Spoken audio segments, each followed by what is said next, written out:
Hello. Sir आवाज देता है क्या?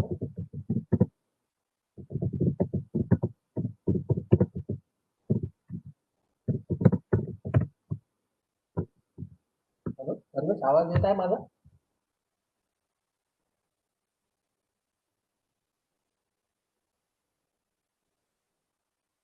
चॅट बॉक्स मध्ये दिसला गेला तरी चालेल.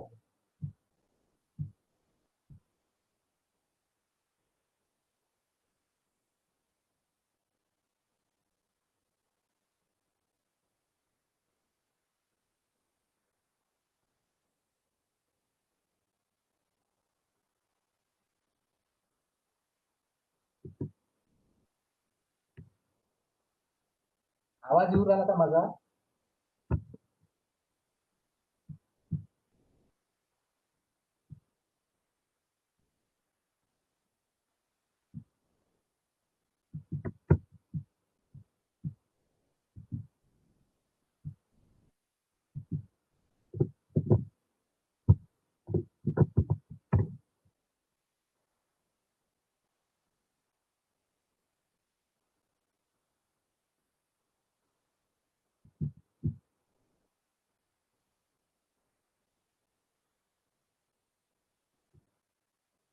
Am I audible to you? All of you? आवाज आ रहा है क्या मेरा?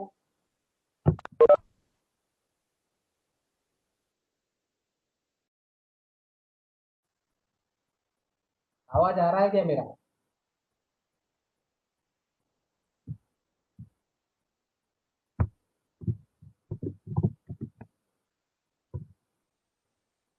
आवाज आ रहा है?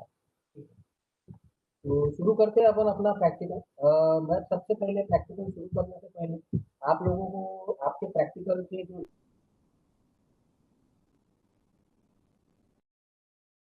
पहले समझ लेते हैं कि अपने प्रैक्टिकल पढ़ना है, ठीक है? Along with EMS, I am also allotted with one of the practical of your that. The practical is related to electronic workshop. Electronic workshop का मतलब क्या है? तो electronic workshop is actually a fabrication introduction. इसके अंदर में आप क्या पढ़ने वाले हैं कि कंपोनेंट क्या होते हैं, वेरियस कंपोनेंट कैसे टेस्ट किए जाते हैं, उसका इस्तेमाल करके छोटे छोटे सर्किट को कैसे बनाना चाहिए, वो इलेक्ट्रॉनिक वर्कशॉप के अंदर में अपन पढ़ने वाले हैं, ठीक है? यहाँ पर मैं आपके सामने आपका इलेक्ट्रॉनिक वर्कशॉप लैब का जो एक्सपेरिमेंट लिस्ट है उसको ओपन कर रहा हूँ। उस एक्सपेरिमेंट लिस्ट को अपन एक बार ध्यान से सुनिए। सबसे पहले इलेक्ट्रॉनिक वर्कशॉप के अंदर में अपना टाइटल या ऑब्जेक्टिव क्या है, ये प्रैक्टिकल अपन क्यों पढ़ रहे हैं? The main objective of this lab is to motivate the student to familiarize with the basic component of electronics and safety display. ये जो सबसे पहला ऑब्जेक्टिव है इस एक्सपेरिमेंट का या इस लैब का, वो ये है कि आपको अपने बेसिक कंपोनेंट जो है इलेक्ट्रॉनिक्स के वो पता चलने चाहिए और उनका इस्तेमाल करके उनकी टेस्टिंग कैसे करना है वो अपने को समझ में आना चाहिए। उसके बाद to get the knowledge of some mechanical component like relay cable and connector. Actually, because they are the mechanical component, but they are going to be used in our project. अपने प्रोजेक्ट के अंदर में लगने वाले जितने भी mechanical component है वो सारे के सारे पढ़ना अपने लिए बहुत जरूरी है। उसके बाद सेंसर को जानना, ट्रांजिस्टर को जानना, उसके बाद वेरियस इलेक्ट्रॉनिक कंपोनेंट को जानना, उनकी टेस्टिंग करना, उनके टेस्टिंग इक्विपमेंट को जानना, ये भी ऑब्जेक्टिव है अपने। To aware the various practical circuit design. अब जो सर्किट अपने को बनाना है वो कैसे दिखेगा, उसका डिजाइनिंग कैसे होना चाहिए, उसके लिए लगने वाला सॉफ्टवेयर कौन सा है, उसका टूल क्या है, वो अपने को पढ़ना पड़ेगा, वो अपने को समझना पड़ेगा, वो अपना टारगेट है। To initiate the student with basic knowledge of designing of PCB and hardware engineering. मतलब after completion of this practical आपसे इतनी उम्मीद की जा सकती है कि आप एक सारी छोटी पीसीबी जो है वो डिजाइन कर सकते हो, उसका एक सारा सर्किट बना सकते हो और उसका आउटपुट ला सकते हो। उसके अलावा आप ब्रेडबोर्ड को भी अच्छे से पढ़ सकते हो, ठीक है? तो ये चीजें आपसे एक्सपेक्टेड की गई है। अब इसके अलावा अगर अपन एक्सपेरिमेंट लिस्ट की तरफ डायरेक्टली मूव करते हैं तो अपने पास टोटल 10 मेन एक्सपेरिमेंट है और दो सब एडिशनल एक्सपेरिमेंट 12। इन 12 में से कोई भी 10 प्रैक्टिकल अपन ले सकते हैं। अपन तो 12 में से 12 लेने की कोशिश करेंगे, पर अपन इन 12 को ध्यान से अगर देखते हैं तो they are all bifurcated for the electronic component. Okay, तो सबसे पहला जो एक्सपेरिमेंट है वो उसका एम मैं आपके सामने पढ़ता हूँ और कोशिश करता हूँ कि इसमें से अपने क्या पढ़ना है। To revise and familiar with the basics of multimeter and CRO, digital storage, oscilloscope, and function game. To revise and get familiar with the basics of multimeter and CRO and digital service oscilloscope and function generator. ठीक है, मतलब इस experiment का M क्या है कि अपने को मल्टीमीटर क्या है, सीआरओ क्या है, डीएसओ क्या है, फंक्शन जनरेटर क्या है, उसको समझ के लेना है और उसके बेसिक्स के साथ उसको कैसे इस्तेमाल करते हैं ये भी अपने को आना चाहिए। ठीक है, फिर दूसरा एक्सपेरिमेंट है to examine and distinguish various types of fix and variable register. To examine and distinguish मतलब आपको पहले पहचान के आना चाहिए कि रजिस्टर क्या होता है, रजिस्टर को पहचानने के बाद उसके कितने टाइप के रजिस्टर होते हैं, उसके बाद उसको किस तरीके से मेजर करते हैं, किस तरीके से टेस्ट करते हैं, फिक्स रजिस्टर कौन से, वेरिएबल रजिस्टर कौन से, फिक्स कैपेसिटर कौन सा है, वेरिएबल कैपेसिटर कौन सा है, ये सब चीजें अपने को क्या होनी चाहिए, पता होनी चाहिए। एक्सपेरिमेंट नंबर 2 का एम ही ये है कि अपने को ये सब चीजें क्या रहे, पता रहे। ठीक है, अब ये एक्सपेरिमेंट नंबर 1 और 2 के आगे की लिस्ट पढ़ने से अच्छा है कि मैं अब आपको अपनी रणनीति बता दूं कि अपन प्रैक्टिकल को किस तरीके से कैरी आउट करना है। आज मैं इंट्रोडक्टरी सेशन ले रहा हूँ, अपन पहली बार प्रैक्टिकल के लिए मिल रहे हैं, तो आज मैं आपके दिमाग के ऊपर ज्यादा बम्बार्डमेंट नहीं करूंगा। आज मैं सिर्फ आपको एक्सपेरिमेंट नंबर 1 और 2 से रिलेटेड जो थ्योरी पार्ट है या बेसिक नॉलेज है वो दूंगा। अगले प्रैक्टिकल में या अगले सेशन में अपन directly performance of experiment number 1 और एक्सपेरिमेंट नंबर 2 को देखेंगे। मतलब अब मैं थ्योरी समझाऊंगा और इसका प्रैक्टिकल अगले सेशन में लिया जाएगा। तो इस सेशन को और अगले सेशन को मिला के अपने 2 प्रैक्टिकल खत्म। आज मैं दोनों की थ्योरी एक साथ समझाऊंगा, अगले सेशन में मैं दोनों का प्रैक्टिकल एक साथ परफॉर्म करूंगा। ठीक है, तो आज मैं सबसे पहले शुरू करता हूँ एक्सपेरिमेंट नंबर 1 से। तो एक्सपेरिमेंट नंबर 1 में है 4 तरीके के एलिमेंट, एक मल्टीमीटर, एक सीआरओ, एक डिजिटल स्टोरेज ऑसिलोस्कोप और एक फंक्शन जनरेटर। इन चारों का इस्तेमाल कहाँ पर होता है? मल्टीमीटर। मल्टीमीटर का नाम, मल्टीमीटर का मतलब होता है, अब मीटर मतलब क्या है, जिसको मेजर करने के लिए इस्तेमाल करते हैं। Meter is something which is used for measure और मेजरमेंट ऑफ द रीडिंग और taking the reading. Okay, multi मतलब ऐसा मीटर जिसके ऊपर एक से ज्यादा ऑपरेशन को मेजर किया जाए। जैसे फॉर एग्जांपल आप रेजिस्टेंस को मेजर कर सकते हो मल्टीमीटर के साथ, आप वोल्टेजेस को मेजर कर सकते हो मल्टीमीटर के साथ, आप करंट को मेजर कर सकते हो। तो आप एक से ज्यादा क्वांटिटी को मेजर कर रही हो, इसीलिए उस तरीके की डिवाइस को क्या बोला जाता है, मल्टीमीटर बोला जाता है। अब ये मल्टीमीटर दिखता कैसे है? अगर अपन थोड़ा सा ध्यान दें और पता करें कि ये मल्टीमीटर दिखता कैसे है, तो मल्टीमीटर के बारे में अपने को पहले उसका डायग्राम समझना पड़ेगा कि ये मल्टीमीटर दिखता कैसे है। ठीक है, तो अगर मैं मल्टीमीटर को समझने के लिए जाता हूँ और मैं यहाँ पे मल्टीमीटर को समझने की कोशिश करता हूँ, तो पहले मैं इसका देख लेता हूँ कि वो दिखता कैसा है। ठीक है, स्क्रीन के ऊपर मैंने इमेज लाई है, ये सिर्फ समझाने के लिए है। ठीक है, अभी के लिए मैं सिर्फ आपको चाहता हूँ कि आप लोग इसको समझे अच्छे।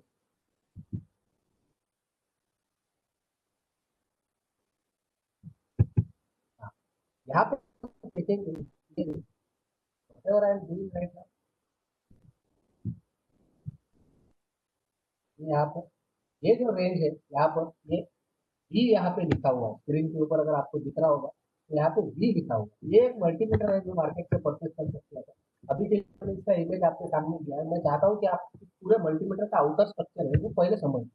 ये जो स्क्रीन है इसके ऊपर वैल्यूज को लोकेट किया जाता है, जैसे 000 अभी यहाँ पे लिखा है, यहाँ पे कुछ 1.2 2.3 ऐसा वैल्यू होता है। क्या क्या मेजर करते हैं, अगर अपन उधर की साइड में जाए तो यहाँ पे वी और एक सिंगल लाइन है, it is DC voltage.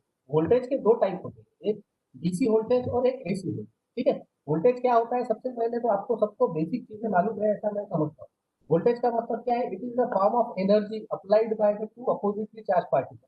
Like suppose अगर मैं आपको तीन बेसिक एलिमेंट बताऊं, तो इलेक्ट्रॉनिक्स के अंदर तीन बेसिक कंपोनेंट है, एक है रेजिस्टर, दूसरा है कैपेसिटर और तीसरा है इंडक्टर। अगर मैं रेजिस्टर के बारे में बताऊं तो रेजिस्टर क्या है, it is a device which oppose the flow of current. Resistor is a device which oppose the flow of current. But first question should strike into our mind is that this is the device which will oppose the flow of current. Correct, we are agreed with that, अपने को उससे कोई problem नहीं है। अच्छा है, ये device क्या करता है, डिवाइस करंट को अपोज करता है। पर यही डिवाइस तो क्यों अपोज करता है करंट को, ये भी जानना चाहिए अपन। कैपेसिटर को क्यों नहीं अपोज करता, क्यों, क्योंकि कैपेसिटर को पता है कि भाई रजिस्टर का नाम रजिस्टर है तो ये उसका नाम, ऐसा नहीं है। उसकी कुछ ना कुछ इंटरनल प्रॉपर्टी होगी जिसके वजह से वो अपोजिशन कर पाता है। तो रजिस्टर जो होता है वो जनरली कार्बन फिल्म से बना होता है। कैसे बना होता है, कार्बन फिल्म। मतलब जब रजिस्टर को बनाया जाता है तो एक कार्बन फिल्म को मिक्स करके उसके ऊपर से रजिस्टर को बनाया जाता है। और कार्बन फिल्म को मिक्स करने के बाद जब रजिस्टर बनता है तो कार्बन एक ऐसा मटेरियल है जो उसमें से पास होने वाले इलेक्ट्रॉन्स को सोकअप कर देता है। अब करंट को ड्रॉप करने से पहले दो चीजें अपने को समझना पड़ेगा, करंट क्या होता है और वोल्टेज क्या होता है। अब सबसे पहले तुमको मालूम है कि एक एटम नाम की चीज होती है फिजिक्स के अंदर, सेमीकंडक्टर फिजिक्स के अंदर में एक एटम नाम की चीज है। एटम के डिफरेंट डिफरेंट टाइप्स होते हैं, जैसे proton is a one particle of atom, then neutron is another particle of atom, electron is another particle of atom. Proton is a positively charge particle, electron is a negatively charge particle, neutron is a neutral, they don't have any kind of charge. When proton and electron, who are oppositely charged particles, comes in contact with each other, they oppose each other. Sorry, they get attracted towards each other because they are having the opposite nature. तो जब proton और electron एक दूसरे की तरफ attract करते हैं, तो अगर समझ लो अपने को क्या करना है, उनको सेपरेट करना है, तो अपने को क्या करना पड़ेगा, एडिशनल फोर्स लगाना पड़ेगा, क्योंकि उनका बेसिक नेचर क्या है, एक प्रोटॉन एक इलेक्ट्रॉन की तरफ अट्रैक्ट हो जाए, तो अपन फोर्स लगा के उन दोनों को सेपरेट करते हैं। फोर्स आप लगाते हैं प्रोटॉन को इलेक्ट्रॉन से सेपरेट करने के लिए, उस फोर्स का या उस एनर्जी का नाम है वोल्टेज। वोल्टेज और potential difference is the energy, voltage और potential difference is the energy which is use to separate charge. इसीलिए उसको पोटेंशियल डिफरेंस भी बोलते हैं, मतलब दो पोटेंशियल के बीच में डिफरेंशिएशन करने के लिए लगने वाली एनर्जी। तो जब आप वोल्टेज मेजर करना चाहते हैं, तो यहाँ पर दो तरीके के वोल्टेज होते हैं, कांस्टेंट वोल्टेज और डीसी वोल्टेज, और एक जो अपने घर में आता है voltage, AC voltage, that is fluctuating voltage, वो कांस्टेंट नहीं, ठीक है। और कुछ इलेक्ट्रॉनिक कंपोनेंट जो है वो डीसी वोल्टेज पे चलते हैं, और घर के अंदर आने वाला जो वोल्टेज होता है वो डीसी होता है, बाद में उसको कन्वर्ट करके डीसी किया जाता है। तो यहाँ पर ये जो रेंज है, ये रेंज है डीसी वोल्टेज की, राइट फ्रॉम 200 मिली वोल्ट, उसके बाद 2000 मिली वोल्ट, उसके बाद 20 वोल्ट, उसके बाद 200 वोल्ट, 2000, मतलब आप 200 मिली वोल्ट से लेके 2000 मिली वोल्ट तक आप वोल्टेज को क्या कर सकते हो, मेजर कर सकते हो। उसके नीचे का जो रेंज है, ये के वाला, ये है रेजिस्टेंस का, ठीक है। तो रेजिस्टेंस क्या है, मैंने अभी बताया, device will oppose the flow of current. जैसे ही डिवाइस अपोज करेगा फ्लो ऑफ करंट को, वो डिवाइस कितने के वैल्यू से अपोज कर रहा है, ये क्वेश्चन अपने सामने आएगा कि भाई मैं एक डिवाइस को जो फ्लो ऑफ करंट को अपोज कर रहा हूँ कितने से, तो मेरी वैल्यू मेजर करने के लिए यहाँ पर 200, 2000 ओम, 20 के का मतलब 20,000 ओम, ठीक है, ये मतलब 1000, 200 के, 2000 मेगा, 2000 के। तो इस तरीके से आप रजिस्टर को यहाँ मेजर कर सकते हैं। फिर ये रेंज है करंट की, DC current, 200 micro ampere, current को काय में मेजर करते हैं, वैसे एम्पियर में, 200 micro ampere, 2000 micro ampere, 20 micro ampere, 20 minute. तो अगर समझ लो आपके पास, समझ लो इस्तेमाल कैसे करना है, चलो अपने पास समझ लो एखादा डिवाइस है, अपने को मालूम है वो 5 एम्पियर करंट देगा, तो 5 एम्पियर से ज्यादा वैल्यू कितनी है, 20 एम्पियर। तो अपने को ये जो नॉब है, ये जो नॉब अपने सामने दिख रहा है स्क्रीन का, इसको 20 पे रखना है, ताकि ये 20 तक का करंट मेजर करे। अगर मान के चलो उसका वैल्यू 22 है, तो वो 10 के ऊपर रखा, तो यहाँ पे बताएगा नहीं, क्योंकि उसकी रेंज 20 सिलेक्ट की और वैल्यू 22 है, तो इस तरह से आपको चाहिए। और अगर आपको एसी वोल्टेज मेजर करना है, तो 200 से लेकर 750 वोल्ट तक अपन एसी वोल्टेज को यहाँ पर क्या कर सकते हैं, मेजर, ठीक है। ये एक मल्टीमीटर का काम होता है, तो मल्टीमीटर डिफरेंट डिवाइसेस को मेजर करने के लिए इस्तेमाल किया जाता है। उसके बाद सेकंड जो एलिमेंट है अपना, वो है CRO. To understand the CRO,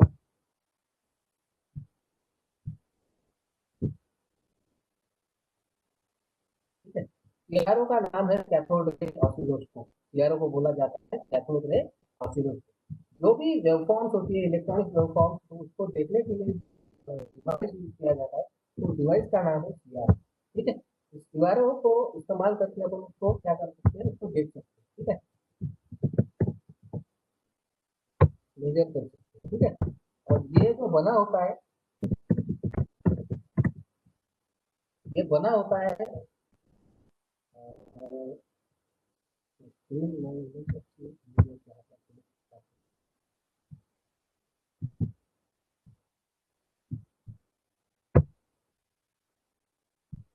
हाँ, ये जो डिवाइस बना होता है, ये डिवाइस बना होता है कैथोड रे ट्यूब के साथ। ये ट्यूब क्या करता है, ये आपको वेरियस कंपोनेंट्स की जो वेवफॉर्म स्ट्रक्चर्स है, ये समझाने के लिए या ये देखने के लिए, इसके अंदर में दो तरीके की एक्सिस है। यहाँ पर अगर आप देखेंगे तो ये हॉरिजॉन्टल एक्सिस होती है, इसको टाइम एक्सिस बोला जाता है, और ये जो वर्टिकल एक्सिस होती है, इसको एम्पलीट्यूड एक्सिस बोला जाता है। मतलब टाइम को प्लॉट किया जाता है, ग्राफिक, ग्राफ जो बोलते हैं ना अपन, ग्राफ जैसा स्ट्रक्चर देखने के लिए सीआरओ का इस्तेमाल होता है, ठीक है। उसके बाद आता है डीएसओ, डीएसओ का मतलब होता है डिजिटल स्टोरेज ऑसिलोस्कोप। अब ये सीआरओ का एक एल्डर वर्जन है, डिजिटल स्टोरेज ऑसिलोस्कोप मतलब ये डिजिटल सिग्नल्स को स्टोरेज करता है, इसकी स्टोरेज कैपेसिटी ज्यादा है, इसके लिए इसको इस्तेमाल किया। ठीक है। और उसके बाद जो एलिमेंट है अपना ये सीआरओ डिजिटल स्टोरेज ऑसिलोस्कोप, और उसके बाद जो अपना एलिमेंट है वो एलिमेंट है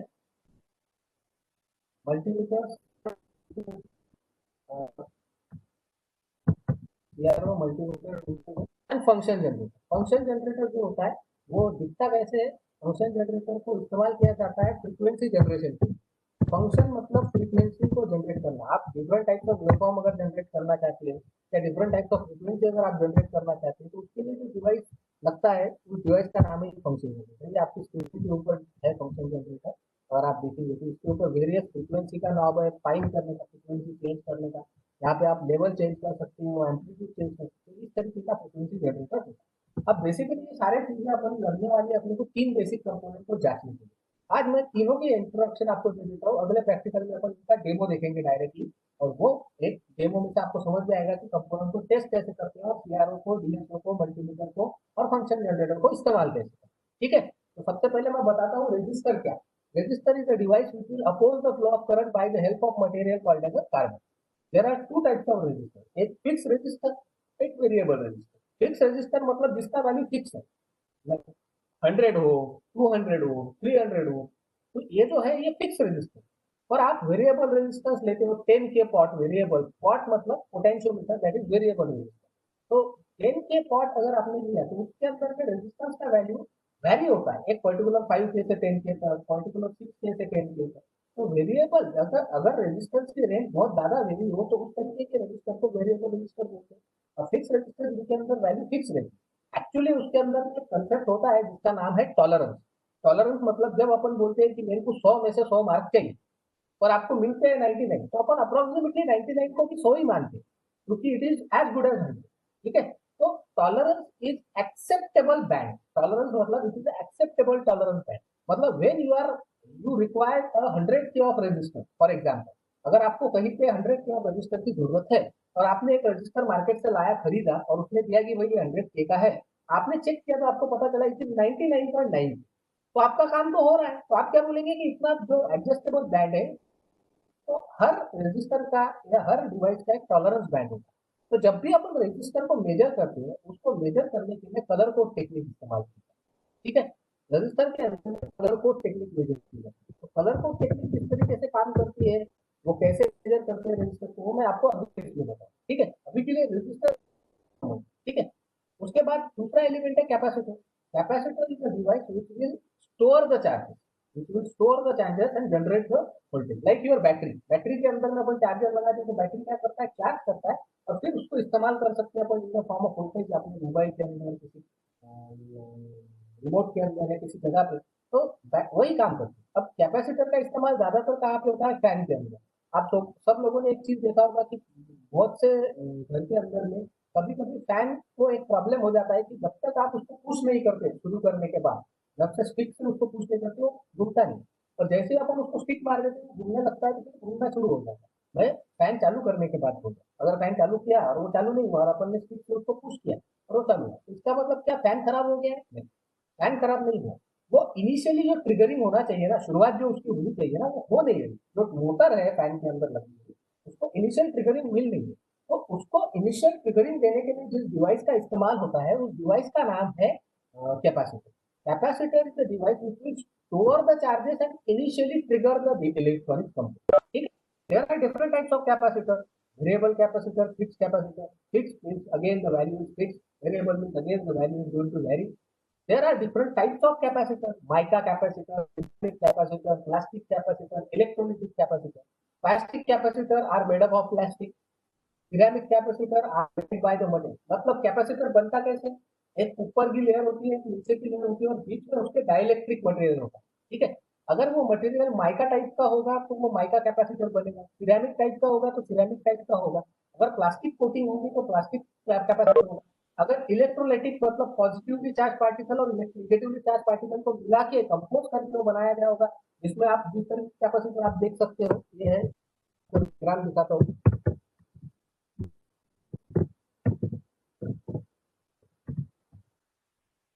हाँ, ये वाला कैपेसिटर ये आपने देखा है इलेक्ट्रोलिटिक कैपेसिटर। इसके अंदर में देखो ये दो तरीके की ये चीजें होती है कि दो तरीके, यहाँ पर लिखा हुआ है 47 माइक्रोफैरेड 450। मतलब क्या, तो ये 47 माइक्रोफैरेड वाले कैपेसिटर के अगेंस्ट में आप लगा सकते हो उसकी रेंज करके, जो कि आपको 450 वोल्ट तक का आउटपुट दे सकता है।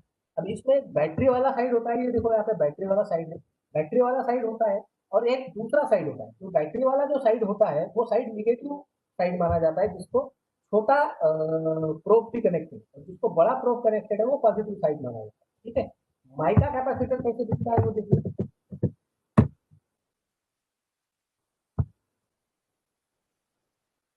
माइका कैपेसिटर, ठीक है। उसके बाद सिरेमिक कैपेसिटर,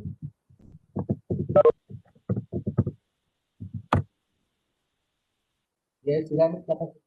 अब 103, ये इसके ऊपर क्या वैल्यू नहीं लिखी है, वो जो होते हैं इलेक्ट्रिसिटी इसके ऊपर वैल्यू लिखी है, इसके ऊपर वैल्यू नहीं लिखी होती। तो ये 103 का मतलब कैसे समझना था।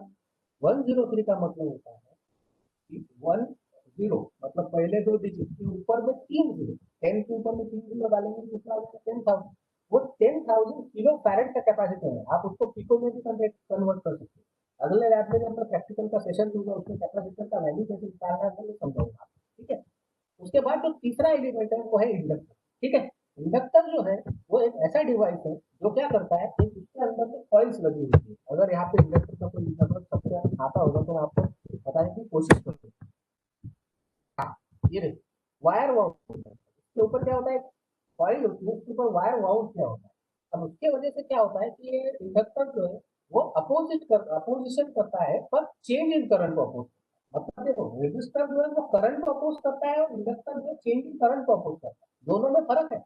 आने वाला करंट चाहे कोई भी हो उसको अपोज करने का काम रजिस्टर करेगा, और आने वाले करंट में अगर चेंज हो, मतलब पहले अगर 10 एम्पियर आ रहा था और अब अगर 12 एम्पियर आ रहा है, तो उसमें आने वाले चेंज को अपोज करने के लिए जो डिवाइस लगाया जाता है वो इंडक्टर। अगर 10 था 10 आ रहा है तो वो अपोज अपोज नहीं करेगा, उसको अलाउ करेगा। समझ लो एक आधा डिवाइस आपने लगा दिया, उस डिवाइस को चलने के लिए सिर्फ 10 एम्पियर करंट की जरूरत है कांस्टेंट, आपने 10 एम्पियर करंट दे दिया उसको, और वहां पे आपने एक इंडक्टर फिक्स कर दिया। अब उसके अंदर में समझ लो सप्लाई आपके घर का कम ज्यादा हो गया और करंट कम ज्यादा हो गया, तो 10 एम्पियर का करंट 15 एम्पियर हो गया। वो 15 जब अंदर जाने की कोशिश करेगा तो इंडक्टर उसको जाने देगा, क्योंकि उसको फिक्स किया गया है 10 एम्पियर से, तो बाकी के करंट को क्या करेगा अपोज करेगा, चेंज इन करंट। और अगर 10 आएगा तो वो 10 को क्या करेगा आगे जाने देगा। इसके वजह से इलेक्ट्रॉनिक कंपोनेंट को बचाया जा सकता है। जैसे बेस्ट एग्जांपल है आपके घर में लगा हुआ ट्यूबलाइट। ट्यूबलाइट के अंदर में चोक है, आपने देखा है सब लोगों, कभी कभी वो चोक खराब हो जाता है तो ट्यूबलाइट शुरू नहीं होती। चोक मतलब इंडक्टर, इंडक्टर और चोक वो इनिशियल ट्रिगरिंग के लिए ही इस्तेमाल। मेरे ख्याल से इतना बेसिक आपको समझ में आया होगा सब। ठीक है, अगर आया है तो मुझे मैसेज करो।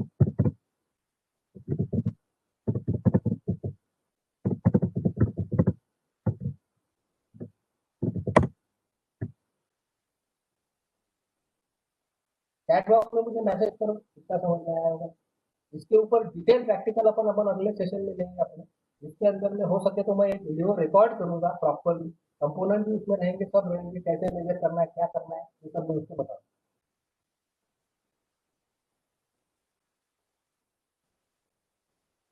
इस वीडियो को आप जब अगले प्रैक्टिकल सेशन में आएंगे तो ये रिकॉर्डेड सेशन में आज इसमें डाल रहा हूँ,